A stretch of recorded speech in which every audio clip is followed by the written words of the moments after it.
इस बार ज्योतिषीय गणना के अनुसार अगर हम देखेंगे तो मेरी नज़र में कुछ 4-5 बहुत ही विशेष योग बन रहे हैं। जो 5 योग बहुत ही विशेष टाइप के योग हैं जिनको राजयोग कहा जाता है। राजयोग में मुख्य तरह के ये 5 राजयोग हैं। जैसे जानकारी के लिए संक्षिप्त में नाम बता देता हूँ मैं। 700 वर्ष के पश्चात दीपावली के अवसर पे इस तरह का राजयोगों का निर्माण हो रहा है। आज से पहले ये 700 साल पहले हुआ था। ये 5 राजयोग एक साथ दीपावली के दिन मौजूद रहेंगे।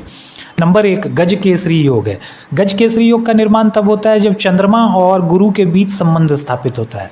तो इस दीपावली के दिन हम देखेंगे कि चंद्रमा और गुरु ठीक अपने स्थान से एक दूसरे से आमने सामने सप्तम भाव में होंगे। तो ये गज केसरी योग का निर्माण करेगा। दूसरा योग होगा हर्ष योग।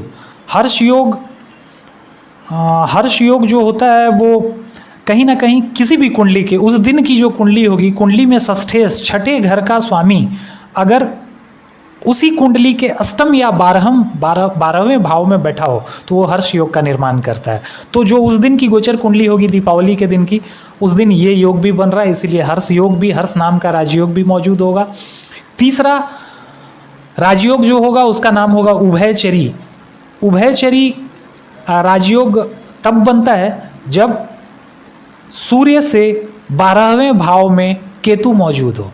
तो उस दिन की जब गोचर कुंडली को ध्यान से देखेंगे, किसी भी ज्योतिष के माध्यम से आप देख सकते हैं, कोई ज़रूरी ना मेरे पास आए, लेकिन किसी भी ज्योतिष के माध्यम से अगर आप देखेंगे तो उस दिन की गोचर कुंडली में सूर्य से 12वें स्थान पे केतु विराजमान रहेंगे। अतः ये उभयचरी योग बनाएगा और ये भी काफ़ी लाभकारी योग होगा। इसके अलावा चौथा राजयोग है काहल नाम का राजयोग होगा।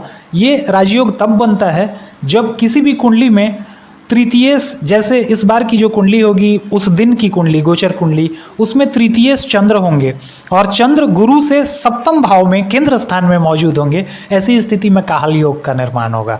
जब भी गुरु चंद्र से सप्तम स्थान में होंगे, केंद्र में होंगे, तो जनमानस के लिए, किसी के लिए भी उनके शादीशुदा जिंदगी में, पार्टनरशिप लाइफ में एक तरह से अमृत वर्षा का द्योतक होगा। तो कुछ इस तरह का योग है। 5वां योग जो सबसे अंतिम योग, पंचम राजयोग का निर्माण हो रहा है वो है दुर्धरा नाम का राजयोग होगा।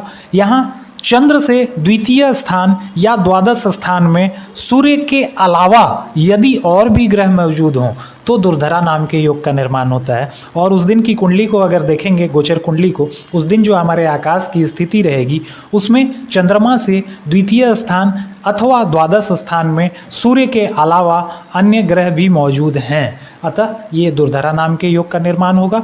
कुछ विशेष राशियां होंगी जैसे मकर, धनु, तुला, मेष, इन सभी के लिए काफ़ी ही शुभ फलदायक होगा ये दीपावली।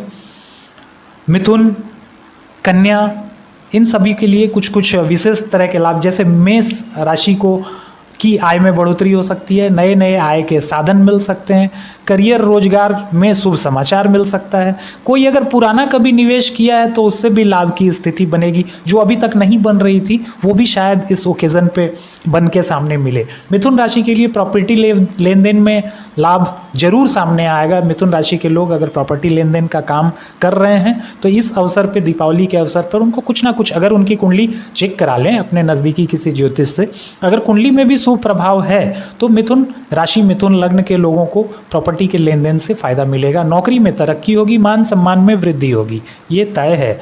कन्या राशि आर्थिक दृष्टिकोण से शुभ होगा। कार्य कारोबार में भी लाभ मिलेगी। खास करके कोर्ट कचहरी के मामलों में जरूर विजय प्राप्ति होगी। ये शुभ परिणाम है। तो देखा आपने कि इस बार की दिवाली का क्या पोजीशन है, क्या प्रभाव निकल करके आ रहा है और राशियों के बीच में क्या संबंध हो रहा है। सर ने आपको बताया मकर, मेष, कन्या, मिथुन, इन राशियों पे बहुत ही शुभ प्रभाव आ रहा है।